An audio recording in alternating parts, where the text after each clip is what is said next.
As you see, we say we're more than a bowl game. Our trophy's more than a trophy. Within this trophy is actually decommissioned parts from the battlefield from every branch. It's been melted down into the trophy to make it a one of a kind. There's no other trophy in the world like that.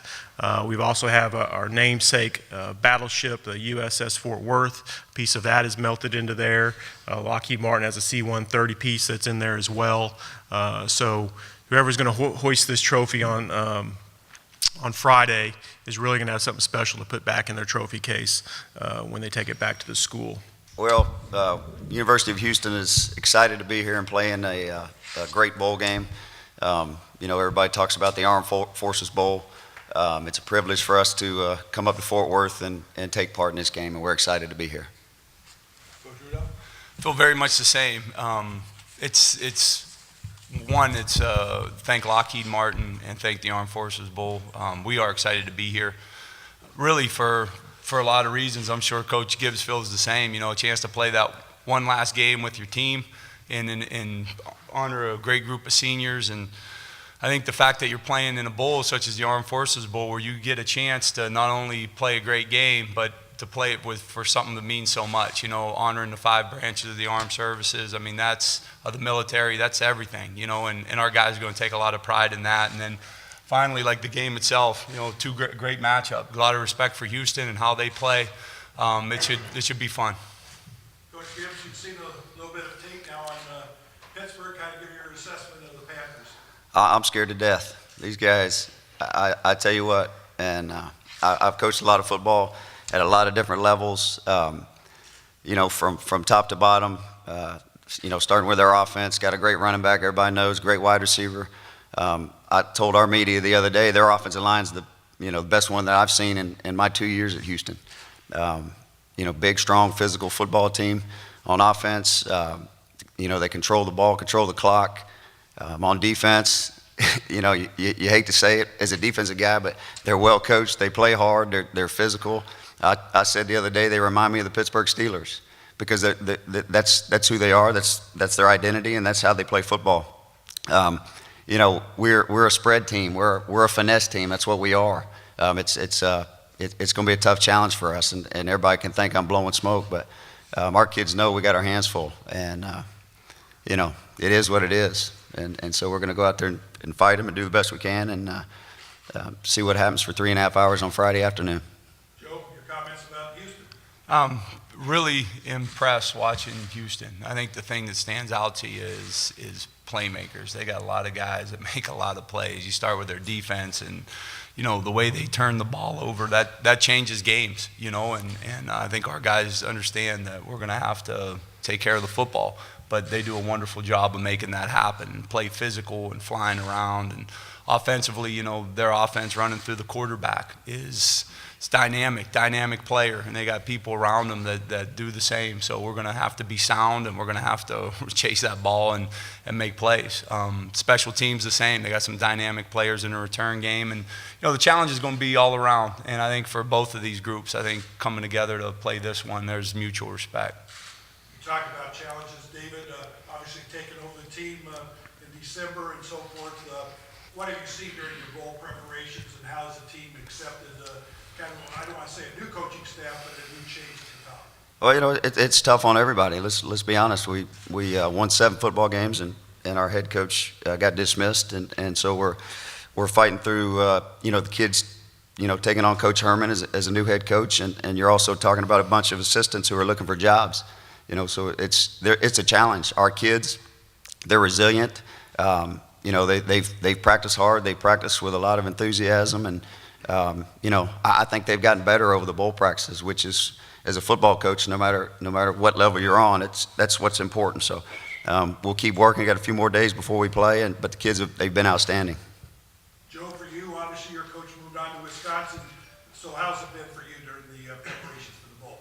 Well, I think like Coach Gibbs said, I think it's been difficult. There's some challenges, and I think anytime there's uncertainty within a group, you have an opportunity there to maybe you have to make good choices. And probably the thing I've been most proud of is watching this group make those choices, and continue to work hard and not compromise on their effort and their preparation, and they've been a joy to work with. And seeing 3 years working with the group and seeing ownership that these guys have of the team is something that you stand proud with, and I'm excited for them. Joe, for you coming to Texas, how, obviously coaching changed and so forth, but how important is it for Pittsburgh to be playing a bowl game in Texas, first team from the ACC? Yeah, I think it's incredible. I think for all those reasons, I think the chance to be here, the people of Fort Worth have been outstanding. Brant, and the welcome that we've received has been off the charts, and it's obviously more than first class. So we enjoy this setting. And then second of all, I think the chance to be, to represent the conference and to be here and to have such meaning in the game as we represent, the military we're excited to be part of it. David, for Houston, fourth time in our bowl game, you've been in a third of them. Oh yes, no. Houston's very familiar with the Armed Forces Bowl, and they talk about. This is my first time here, but listen to those guys talk about the way the committee and the way everybody treats them, and it's a first class bowl game, and we're excited. And it's like Joe said, just to represent the Armed Forces and get to play football in front of that, something that stands for what it stands for is it's a great thing for our university. Okay, David, we'll start with you since you're the visiting team. If you could introduce your players. Once you introduce the players, get on the stage when you're introduced. Ephraim Oliphant, I don't even know what number you are. He's my starting linebacker. Joey Mbu, our nose guard. I do know his number because he stands in the middle of defense all day. He's 92. And Kenneth Farrow, our starting running back, number 35. Three great leaders for us, three great men, and they represent our university first class. Okay, Joe. I'll start with James Conner. He's our running back from Erie, PA. Had a great year, received a lot of honors. It'd be the first person to tell you that it's the group around him that's helped him to achieve that. Ray Vinipol. Ray's been with us for about 9 years now. Ray's played a lot of football for us and done a great job. And from Youngstown, Ohio, he's a captain for us, and one of those guys that we talked about, that senior group. Also want to bring up T.J. Clemens, also a captain for us in his second year, only his second year playing offensive line. Did an incredible job, also received honors, but did a great job for us as a leader, and proud for these three guys to be here representing us today. Okay, we'll open it up for questions from the floor for the coaches. Again, the players will be in the back of the room for one-on-ones. Questions?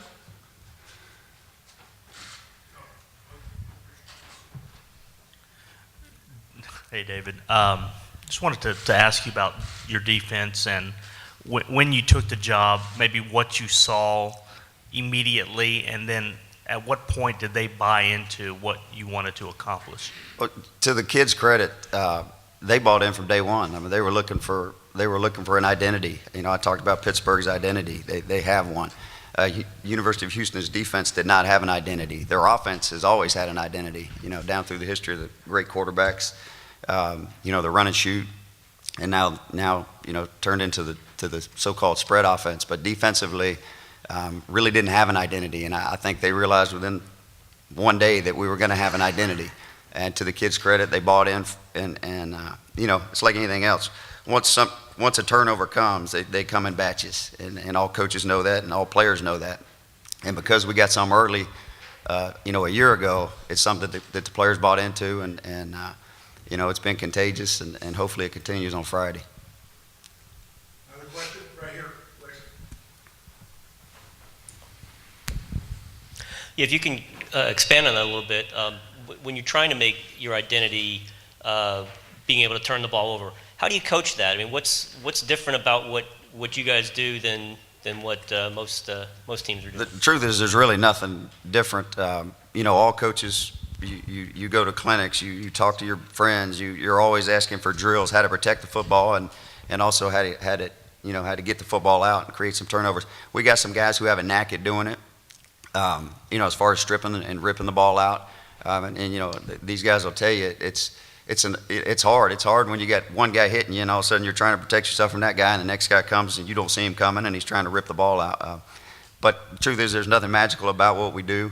You'll see Friday in pregame warm-ups. I got a bunch of midgets out there, and they go out there and they play hard. And whether or not we can tackle this guy, I don't know. Maybe he'll feel sorry for us and trip every now and then and make us feel good. But he knows. I mean, he does a great job protecting the football, and that doesn't mean we're not going to try to rip it out every play. But no, there's no magical answers. I wish I did. I wouldn't be coaching. I'd sell it and go retire somewhere.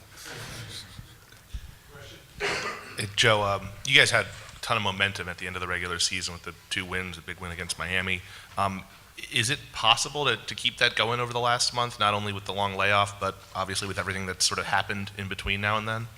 Yeah, I think that's the challenge. Obviously we were sitting at 4-6 going into our last 2 games, and a lot of credit to the group of seniors, the 2 behind me that are captains, to keep that team locked in and finishing strong. And really, what we did was probably played each unit played well.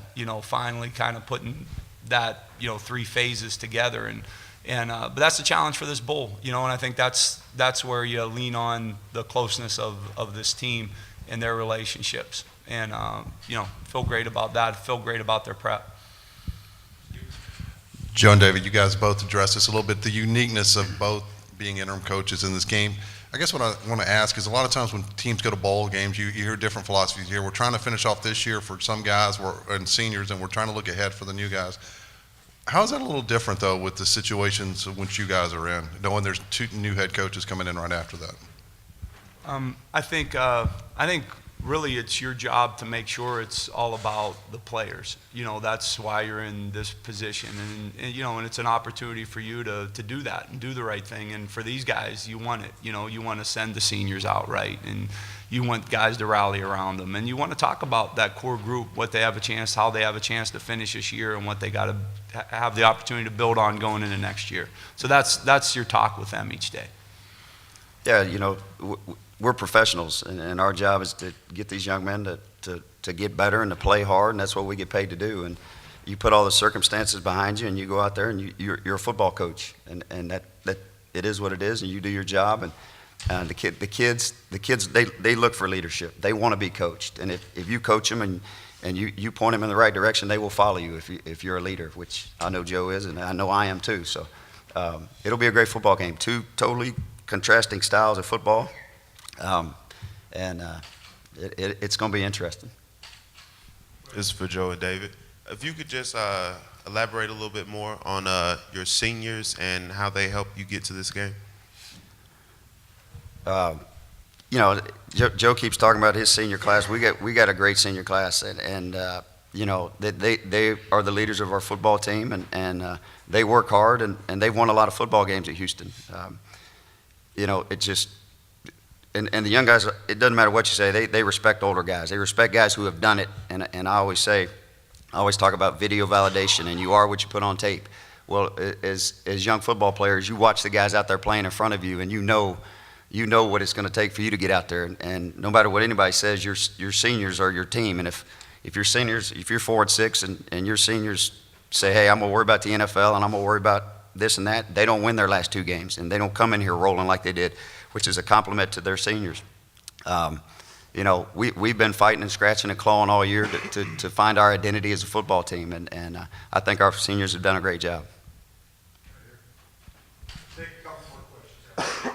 David, your guys have gone through workouts at least a couple of weeks now since Tom was named the head coach. Do you see out in practice, or I don't know if it's even said that the guys that are coming back that aren't seniors, this is like their first opportunity to make an impression, whether coach is watching on TV the game or something like that, just knowing that, I don't want to say it's a clean slate, but you got now a new set of eyes on them. Do they ever, as a coaching staff, do you say, hey, this is an opportunity, or this is your first impression? Yes, I told him the day it happened that the first thing he's watching the practices on video, and I talk to him all the time about whether it's individual drills or team drills or walkthroughs, whatever's filmed is on the computer, and if it's on the computer, he's watching you, and he's already making a judgment of you for the future.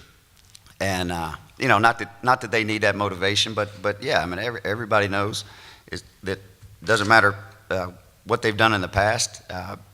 They you know, they got to show Coach Herman what they can do, and every chance they get to get on video, they better do it well.